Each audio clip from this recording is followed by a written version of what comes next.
Thousands of chemical weapons in Iraq have fallen or are in danger of falling into the hands of ISIS. But the most amazing part of this story, these are weapons that predate even the Gulf War in 1991, but they were largely kept secret by the U.S. government after the Iraq War. Let's start by showing you where these weapons currently are. This map demonstrates where these stockpiles of buried chemical weapons are located. And now you can see here the areas where ISIS is in control, including in the Muthanna State establishment. It's the center of Iraqi chemical agent production of the 1980s. Since June, the compound has been held by the Islamic State. According to the New York Times, in a letter sent to the United Nations this summer, the Iraqi government said that about 2,500 corroded chemical rockets remained on the grounds, and that Iraqi officials had witnessed ISIS fighters looting equipment before militants shut down the surveillance cameras. So what exactly are we talking about in terms of weapons? 155mm artillery shells or 122mm rockets. These are remnants of an arms program dating back to the early 1980s during the Iraq-Iran war. So the big question here, why didn't the American public know about these weapons? The answer? During the Iraq War, the Bush administration insisted that we were stopping Saddam Hussein from using stockpiles of weapons of mass destruction. Those weapons were never found. These weapons were. Isn't that a victory? Well, no, because what the U.S. government did not want revealed, Saddam Hussein received these weapons from the U.S. and the West. In June of 1981, Saddam Hussein was seeking help in his war with Iran and turned to the West. Iraq built a program with equipment and precursor purchases from companies all over the world, including the United States. German construction firms helped create a sprawling manufacturing complex in the desert south of Samarra and 3 plants in Fallujah. But the story doesn't end there, because from 2004 to 2008, U.S. soldiers were exposed to these chemical weapons while trying to destroy them. According to the New York Times, quote, in 5 of 6 incidents in which troops were wounded by chemical agents, the munitions appeared to have been designed in the United States, manufactured in Europe, and filled in chemical agent production lines built in Iraq by Western companies. To talk about the fallout for soldiers who were exposed to these weapons, I was joined earlier by Iraq War veteran and RT contributor Jake DiLiberto. I started by asking him about this tweet sent out today from the literary editor of the Weekly Standard. Take a look. It reads, quote, "So WMD were in fact found in Iraq. Unfortunately, Bush wasn't lying is not an especially catchy slogan." Well, these are, of course, not the WMDs that Bush was claiming were in Iraq, but chemical weapons that we helped him create 22 years before. I asked Jake if he thought that the American people would have rejected the Iraq War had these been the weapons in question. Oh, that's 100% correct. I mean, let's be clear. The WMDs that we were talking about in 2002, when Secretary Colin Powell went before the UN Security Council and the variety of international actors, was because the fear was a mushroom cloud. That was the exact quote. It was not, you know, leftovers of fertilizer or leftovers of, you know, 100-year-old mustard gas. This was sincere attempts to get nuclear weapons, is what the Bush administration was claiming. So it's completely different from the Weekly Standard. This is only a mere neocon, hawkish justification for war. Now, we're talking about thousands of chemical weapons that remain there in Iraq right now. These are either still on the ground or literally in the ground in Iraq. According to the Times, they were able to locate 17 American service members who were exposed to nerve or mustard agents after 2003. They then go on to say that American officials say the number is actually much higher than that, but it's still classified. In your opinion, do you think these troops were treated like guinea pigs in the way they were told to take care of these chemical weapons while the administration was hiding that the weapons were there in the first place? Well, not entirely. I mean, just think about this. When the U.S. boots were on the ground at the invasion of Iraq, full NBC gear was issued to everyone.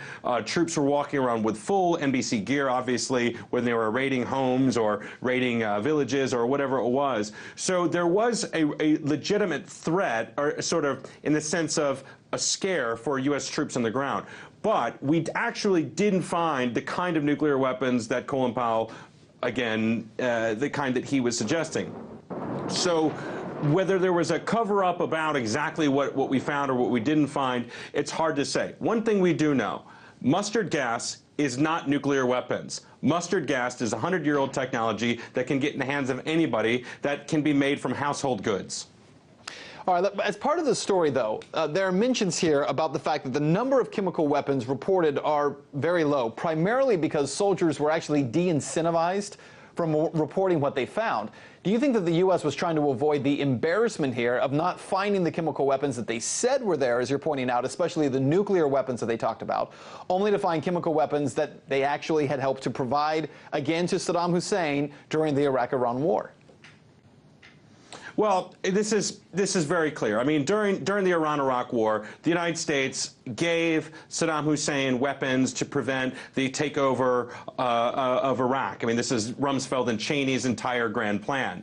The difficulty in terms of understanding what's there now, what happened after the 1993 war, the 1991 war, and the no-fly zones in the 1990s, is because we don't exactly know what Saddam disposed of and what he still kept buried, and also what is just simply, you know, leftover 100-year-old technology that was buried in the ground that we have small remnants of. Just to give the viewers an understanding, when U.S. forces were to go into an NBC site, essentially you would not have a situation like the Green Zone. You would have a completely contained area, full mop gear would be gone, would be worn, and it would be quite a quiet scenario. So those sorts of operations are actually very easily kept secret. So we don't exactly know what happened in the after effect, but we do know that, again, Bush's WMD claim is not true. The Weekly Standard is doing mainstream media garbage talk, and the reality is that there should be probably a broader investigation, perhaps a third party, UN. That was how we would get some more answers about this. Certainly some concerns about the troops who were exposed to these particular chemical weapons, but as part of this, the commander of these troops submitted many of them for Purple Hearts. They were injured while carrying out these orders. Those medals were disapproved because they were deemed to not be in contact with the enemy when those soldiers were injured. Do you think that was part of sweeping the story under the rug? I mean, this goes again back to the idea that pretending these weapons weren't there, because it seems like the administration just didn't want to deal with them at all, just kind of pretending that these things don't exist because they were problematic to the overarching theme and the narrative sold to the American public. Well, during the invasion of Iraq, the Bush administration was very shy about giving medals away, and one of the reasons was that there was a general impetus within DoD. This is pushed down from Rumsfeld through the deputy level into the commanding general level, into the CG level, to have a quick and easy victory.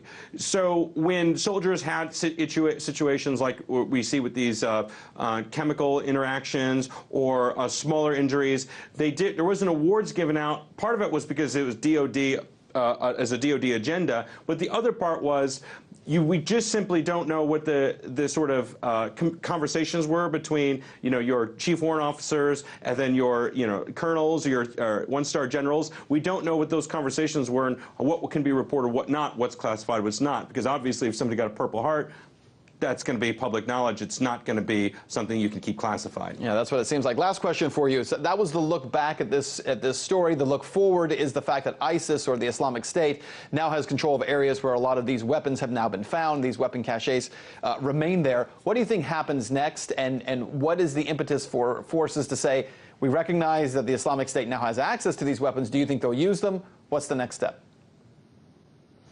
Okay, so in order for ISIS to actually implement these weapons, or to find these weapons and to weaponize them, to actually use them, it takes an awful lot of engineering. It takes an awful lot of know-how, the different technical sides of you know, whether it's biological or chemical weapons. Certainly nuclear, ISIS is not able to in any way, shape, or form be able to affect. But in terms of what's the next step for Americans, I think that we're seeing here is a creeping in of WMD Part 2, of which more troops need to be needed to go in and secure these WMD sites that were secured or found or et cetera. So I think that we need to be watchful of this in the coming weeks, of how much pressure is put on from the DOD to President Obama or from previous administrations saying, oh, look at here, we've got WMD now, we've got to go back in and do it again, sort of another sort of occupation part two. I think that's a real big fear of mine, and I think that most of our viewers should be afraid of that as well. Jake DiLiberto, veteran of the Iraq and Afghanistan wars, thank you so much for your time. Thank you. We are anonymous. We are legion.